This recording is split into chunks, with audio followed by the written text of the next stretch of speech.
Hey guys, this is Oracle Daphne. My name is Beth, and I'm back today to do another reading for you guys here on my new channel, The Whale Called Moon.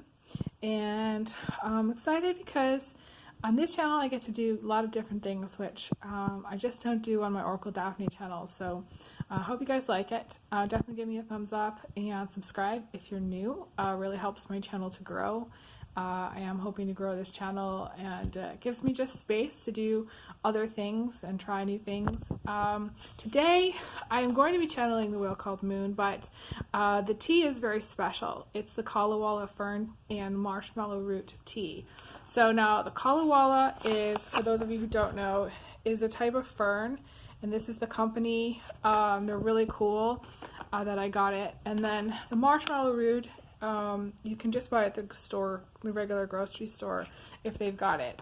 Sometimes, you know, you might need to special order it if they don't have it in their nutritional section, health section. Why did I do this combination? I don't know. Sometimes I'm just really intuitive with things that I need. And the Kalawalla Fern I find really, I don't know, soothing or relaxing. It's got a really interesting particular fragrance and energy, and I just love it so much. So that's the tea that I'm going to be looking at today and taking some notes. And I am still offering private readings, and you're more than welcome to support me by sending a donation if you'd like. If you like this reading, all donations really help me at this time. $10 even just really helps and goes a long ways.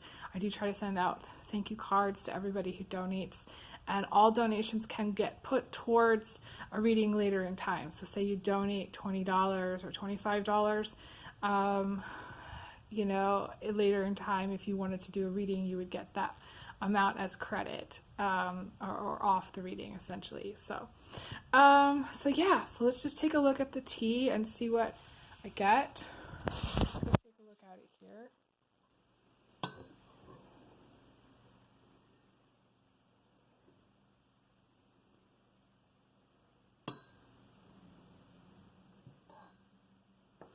I see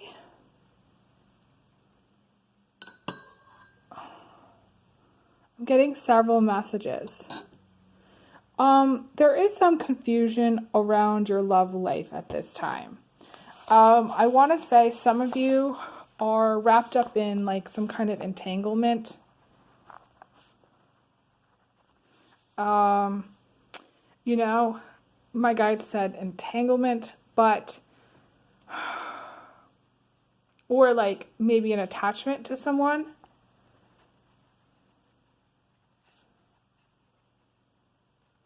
But at the same time, to me, that entanglement is going to be completing, like you're going to be detaching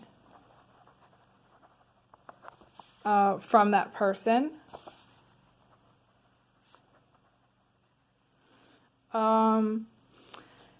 It's very interesting because it took me a long time to learn about attachments versus relationships. So like, you know, the words to get attached to somebody, oftentimes we think of as that's like a healthy, normal relationship, but actually it's more of just a need for attaching to something rather than that one person. So it's almost like, to me, it comes out of like a sense of unworthiness, a sense of desperation, or at times a sense of like trying to get your needs met. Or wanting your needs to be met so badly that you kind of just end up getting attached to people who you think are going to be able to meet your needs, but really what's happening is it's an attachment, it's not a relationship. And in attachments, usually like unhealthy patterns start to really form, and it can be very frustrating because really at the end of the day you find out like, oh, this person is not actually able or willing or wanting to meet your needs. Or they just have a completely different view of what they want out of a relationship altogether. And a lot of times they don't even want a relationship. So some of you have gotten attached to someone who doesn't want a relationship. And some of you have gotten attached to someone, or maybe someone in the past, okay? You've gotten attached to someone who didn't want a relationship, but or couldn't give you a relationship, but you got attached anyways. I'm one of those people that truly believes that like people come into our lives and we have whatever we're going to have with them. Sometimes it's a short relationship, sometimes it's a long-term relationship, and sometimes it's having an attachment to someone and learning through that attachment what our needs actually are, and learning healthy boundaries and learning how to like respect somebody. So I'm going to write learning respect, boundaries, healthy partner. I'm gonna say too that some of you are learning about being in the moment. That came through really clearly, and Moon is agreeing with me. Being in the now. And what is the now? Okay, so like there's the difference between being in the moment and not caring. Okay, so some people like there's this like, I don't know if it's a polarity kind of thing where it's like they either get attached to people because they think it's gonna fulfill whatever needs that they have, or they don't care at all. It's like either they get what they want or they don't care. And the problem with that is that that's neither one is really healthy. You can't go into a relationship with a closed heart. It's just not going to work.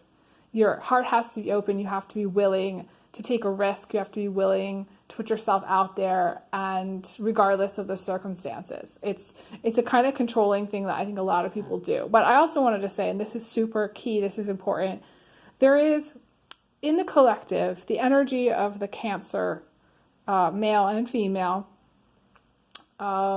astrology energy, okay? And that energy is about needs and wants and nurturing each other. And sometimes, even if it's an attachment to someone, that is at times necessary. I want to say necessary to...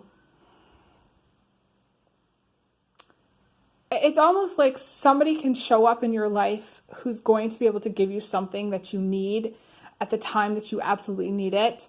And regardless of whether you get attached to them or not, it doesn't matter. They came into your life at that specific time to give you what you need. So there is no judgment regarding attachments. And there's nothing necessarily like, this is not about right or wrong. Should you get into attachment or not? Should you be attached to a person or not? This is not like that. This is more like explaining what I see. And I think that, we all at times need people in our lives. We need people in our lives to show up and help. Sometimes we need more than we think that we're going to need. And sometimes we have to ask for help. And sometimes asking for help is hard. And sometimes people don't want to help us. But more often than not, if you put your best foot forward and you ask people for help, the people that you need to show up for you will show up for you, regardless of whether you become attached to them or not. It's easy to become attached to someone who's trying to meet your needs, but that doesn't necessarily mean you're going to have a relationship with them. So that's where the confusion really is. Okay, I'm just going to draw like this line here. Okay, so there's attachments. And then there's relationships. Now, to me, it's about choosing, okay? Choosing which path you're going to take. Are you going to take this path to relationships, or are you going to take this path to attachments? And I'm making it really simple right now because this is like the messages, this is what's coming through. Now, those of you who are needing a private reading to kind of dissect a little bit more of what's going on with your person or what's going on in the situation, that's when I would tell you to reach out to me to book a reading. But to me, there's difference between, attachments and relationships. And I myself have gotten attached to people in my life thinking that it was going to be something that it never could have been. A lot of times we put our hopes and dreams into attachments because we think that there's potential for a relationship, or because we think that this person's going to be able to meet our needs. But that's not necessarily the case. Relationships have a very healthy understanding or key component about being on the same page with somebody else, like having an agreement. It's kind of a little bit more contractual in the sense that, like, a relationship to me is about showing up, meeting someone and forming an understanding or forming a bond with the person who's on the same page, who has the same goals or dreams, who has a similar, interests in things, and you kind of mesh really well, and you kind of go together, and you want the same things, like, going forward. Okay, let's just say guy meets girl, or girl meets girl, and guy meets guy, however it's going to go down. And, you show up and you go out to dinner or you hang out and you realize, okay, you have similar interests and common goals and an attraction to each other. And then you decide, it becomes kind of like, you start spending time with each other, and it becomes more of like an understanding about how you feel and an understanding about what you want. And to me, that's a relationship. And there's like a participation in the relationship that happens. People show up for you, you show up for them. That's a relationship, okay? An attachment is more about somebody meeting a need in your life at a specific time, or you meeting a need in somebody else's life at a specific time and becoming attached to that person because they meet that specific need. Or you become attached to them because you think that they're going to be able to meet your needs, or you think that they are maybe your twin flame or your Mr. or Mrs. Right, and you develop like a closeness with that person. And to me, there's a lot of illusions that go in with attachments. To me, it's not necessarily, for the long term. Illusion, delusion, whatever you want to call it, where people think, okay, this is going to be my Mr. or Mrs. Right, and therefore, stuff is supposed to happen. But really, what happens, it's just an attachment. It's not like where there's an honest agreement about where things are going. And a lot of us can get attached, stay in a relationship which isn't working or isn't healthy, and things can become very toxic very quickly. There's lots of other things that go into attachments versus relationships, but these are the two things that I'm really seeing. And I feel like, to me, there is a detaching from maybe like some kind of attachment to a person, and a learning to be more respectful and have healthy boundaries regarding partnerships. To me, attachments are kind of like, and I hate to say this, like people kind of use each other, or they become really close and kind of dependent on this person or these people to fulfill something that they need.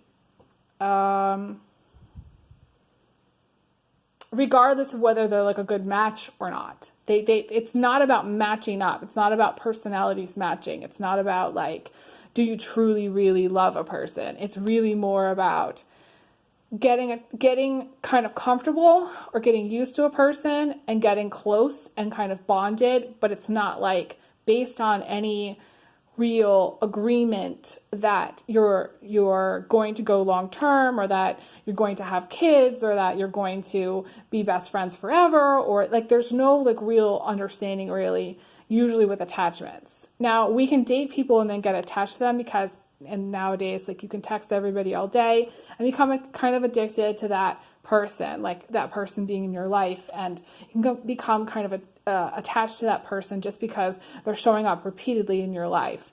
But I want to say really clearly here, this is important, because I feel like some people have had mainly attachments in their life. They haven't had actual relationships. And others have had actual relationships, but some of those people, those relationships that they thought they were having, actually became more of like attachments later in time. Or they started out as attachments. Now, you can have an attachment to someone that turns into a relationship, but I feel like it's not as easy, and This is where I would tell you, like, if somebody asked me like a question, you know, is it going to work out with this attachment person? If you're attached to a person versus you're in a relationship, I would say it doesn't work out with attachments. It's just 0%. Maybe like 1% for a rare person that somehow is able to convert an attachment into a relationship somehow in their life.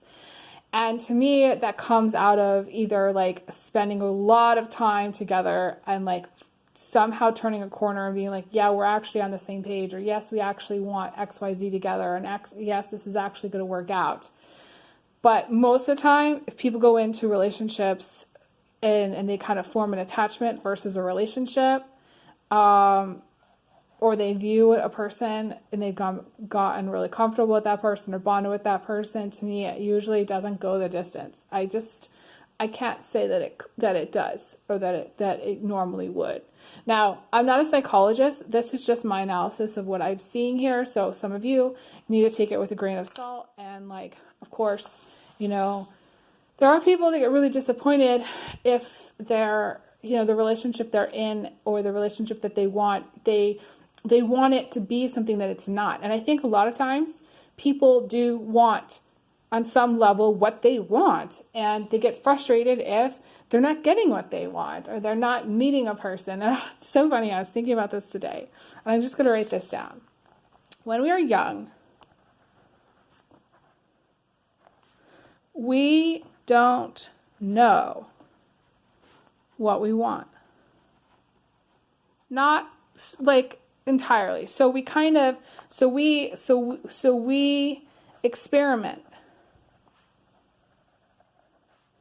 with everyone. Now, this is not going to be the case for everyone, but like, let's just say we experiment to kind of figure out what we don't know. Like, we try to figure out, we date, and then we try to figure out, okay, we want somebody who's a good kisser, and we want somebody who's going to smell nice, and we want, you know, someone who's tall, dark, and handsome. Okay, however you want to, you know, whatever those qualities are. Now, these are just examples. Everybody's going to have their own, you know, thing. So, you know, and then later in time, you know, people who are older, let's just say 40 plus, they already know what they want. But the hard part is finding, they try to go about it in the sense that they already know what they want, so they don't experiment as much, and therefore they're not as open to things that come along that look different than what they actually want. Because what they see, so it's kind of like this thing where it's like, love can come in a different package than what you want later in life.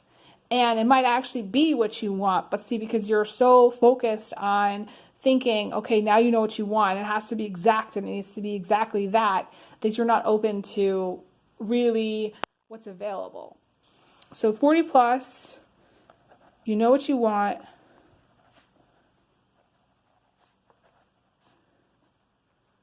But in some way, it's too specific. And lacks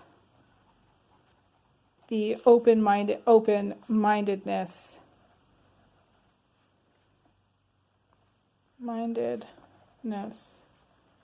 of youth. Sorry about my scribbling there. There was something else that I saw here too. I have to go because this is going to be a long one to upload.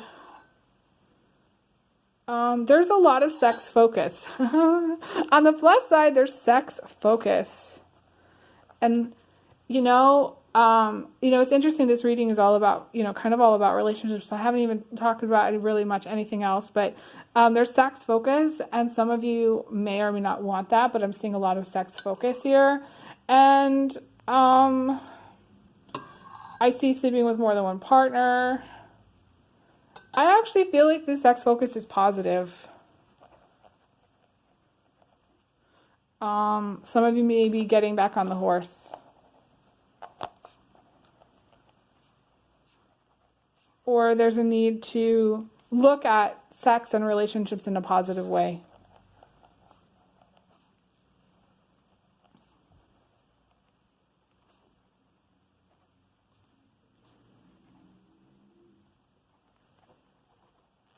Okay.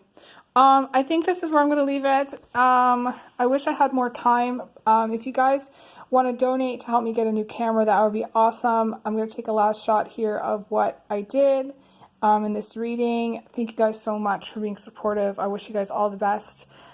Big hugs and big kisses, and I'll talk to you guys again soon. All right, take care. Bye.